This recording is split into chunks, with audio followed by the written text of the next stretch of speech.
definitivas, assim como apresentada por quem tenha legitimidade e interesse.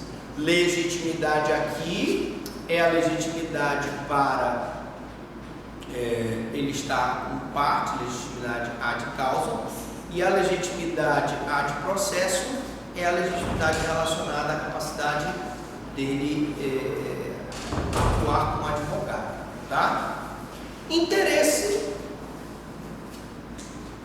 nós mostramos aqui que ele pode ter uma sentença que foi condenada a uma prestação de serviço à comunidade, mas ele queria absolvição. Ele foi condenado por homicídio qualificado a 12 anos, mas a tese dele era negativa de autoria, então o interesse dele está em que ele seja absolvido. A legitimidade recursal decorre, em regra, da condição de parte do sujeito processual.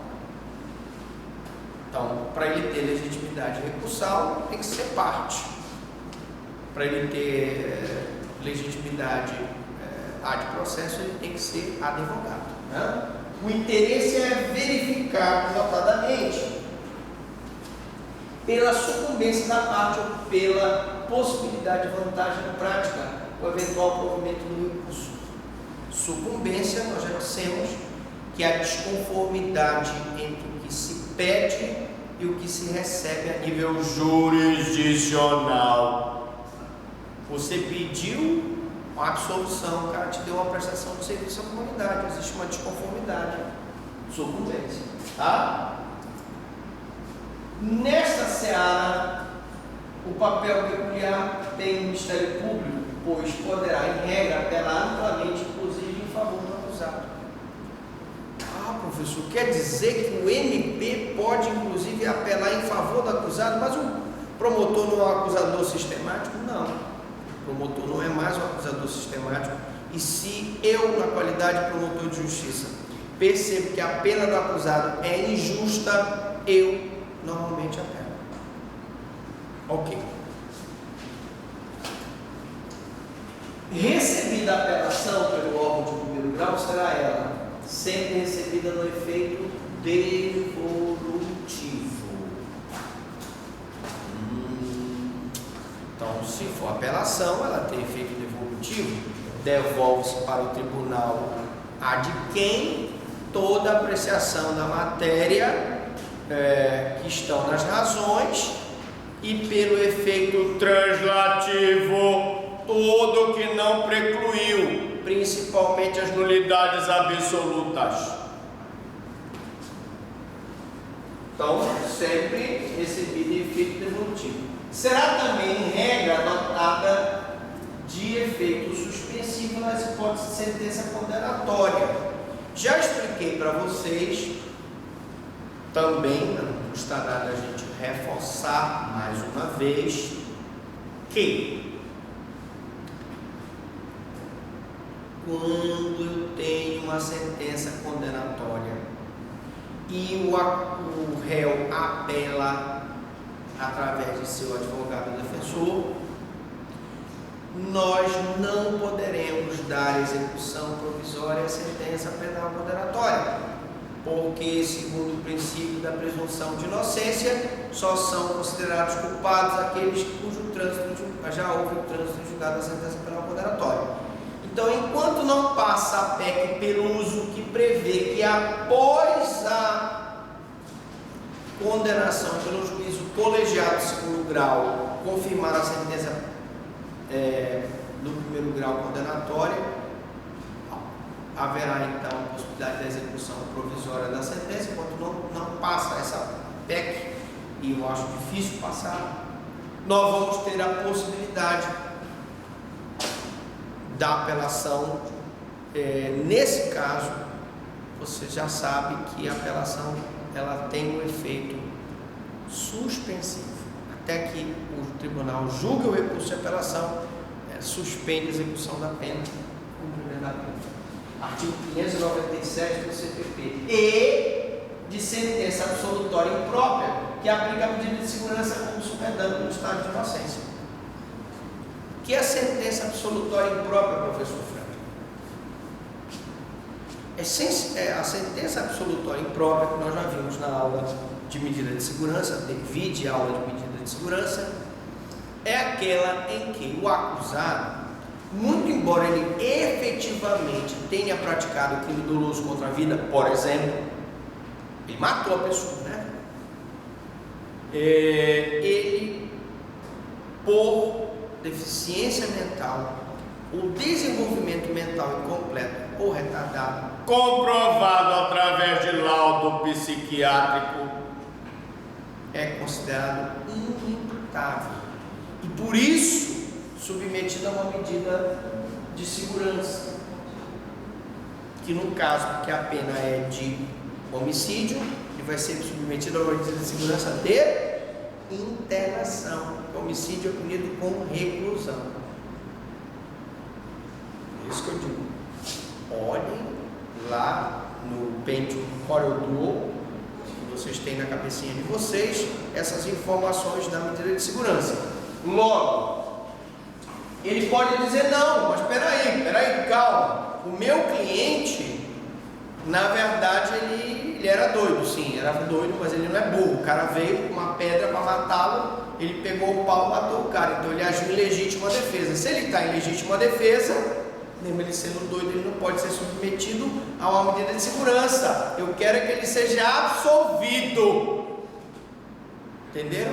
E aí eu vou usar o recurso de apelação. Texto 3, né? A prisão decorrente de sentença condenatória caiu, de forma que, para que alguém que tenha decretado a sua prisão desta fase, devem ser comprovados os requisitos da prisão preventiva, o que não deve significar execução provisória da pena. Então, gente, a regra é o seguinte: respondeu o processo em liberdade,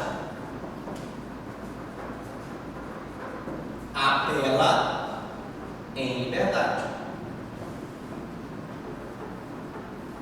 salvo se presentes os requisitos da prisão preventiva.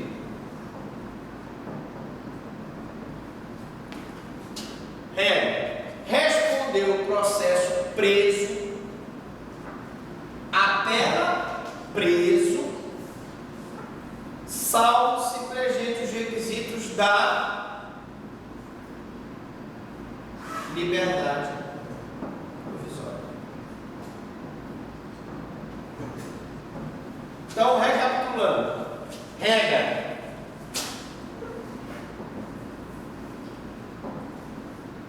respondeu o processo em liberdade, apela em liberdade, salvo ser presente os requisitos da prisão preventiva. Respondeu o processo preso, apela preso. Por que ele está preso aqui, professor? Por alguma prisão cautelar, né? Ou por prisão em flagrante, ou por prisão preventiva, né? Ou por prisão temporária, que depois foi transformada em preventiva, etc. Se ele está preso durante a instrução, ele apela preso, salvo se presente os requisitos da liberdade provisória. O juiz pode achar que ele não é um prejuízo para a sociedade, não é um estupro para a sociedade, então ele vai apelar em liberdade. Deu para entender? Fácil, tranquilo.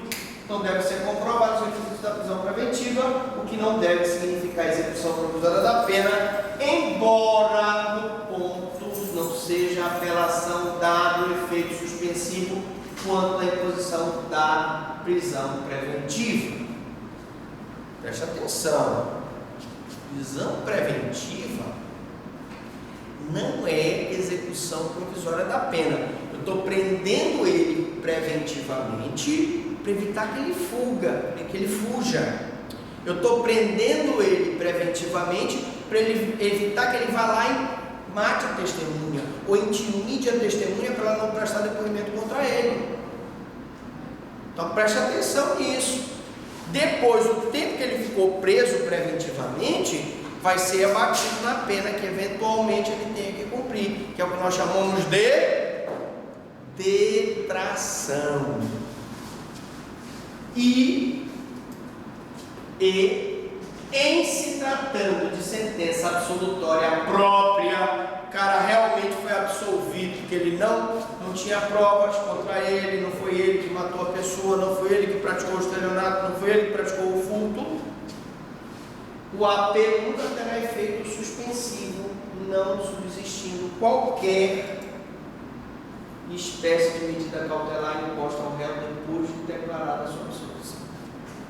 Então, o promotor moveu uma ação penal por furto contra o réu.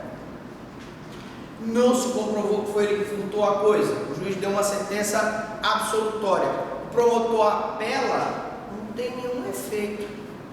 Não tem como o juiz, promotor, pedir a prisão do cara. Foi absolvido. Vai ficar preso? Não tem efeito nenhum. Não tem efeito. A sentença absolutória própria, tá?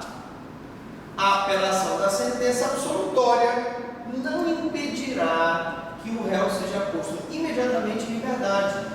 Artigo 596, caput do CPP, por falta de título legítimo para manutenção da prisão do acusado. Eu vou mantê-lo preso, ele foi acusado de furto, já passou pelo vexame de ter respondido um processo, ficar preso eventualmente, e ele foi absolvido por falta de provas, eu vou mantê-lo preso? Não. Ele vai ser liberado, vai ser colocado em liberdade, tranquilamente. O apelante poderá afirmar que suas razões serão apresentadas em segunda instância, e aí, gente, é uma faculdade que a gente tem. Às vezes o advogado, né, o promotor, está muito atarefado e quer ganhar tempo. Então, vocês viram que eu tenho que apresentar normalmente a petição de apelação em 5 dias e tenho que apresentar em 8 dias as razões. Mas como às vezes esse prazo é muito curto e vamos supor que eu tenho vários recursos para fazer, eu posso pedir para apelar no tribunal. E aí o processo vai para o tribunal e o tribunal manda então me intimar para que eu apresente as razões no tribunal.